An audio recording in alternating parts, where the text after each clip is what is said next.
আসসালামু আলাইকুম। সবাই কেমন আছেন? আশা করি ভালো আছেন। আজকের ভিডিওতে আপনাদের জন্য 3টি সুখবর রয়েছে। প্রথম সুখবর, এবার নতুন নিয়মে ভোট গ্রহণ। ইসি সূত্রে জানা গেছে, এবার অনেক ইউনিয়নে ইভিএম ব্যবহার না করে ব্যালটের মাধ্যমে ভোট নেওয়া হবে। কারণ হচ্ছে তথ্য প্রযুক্তি বিভ্রাট ও জন আস্থার ঘাটতি। এতে করে ভোটাররা আগের মতো সহজে ভোট দিতে পারবেন এবং কারচুপি ঠেকাতে বিশেষ নজরদারি থাকবে। দ্বিতীয় সুখবর, প্রথমবারের মতো প্রার্থীদের জন্য হলফনামা যাচাই।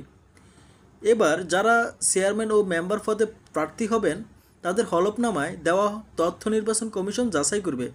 বিশেষ করে ঋণখিলাফি মামলার তথ্য বা ভুয়া ডিগ্রি থাকলে বাতিল হয়ে যাবে মনোনয়ন। তৃতীয় সুখবর, বিশেষ বরাদ্দ উন্নয়নের জন্য নির্বাচনের পরপরই।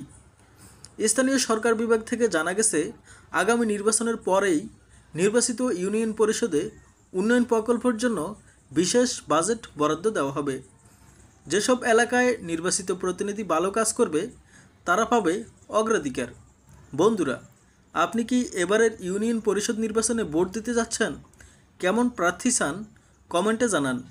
আর যদি ভিডিওটি ভালো লাগে একটি লাইক দিন এবং সাবস্ক্রাইব করে সাথেই থাকুন।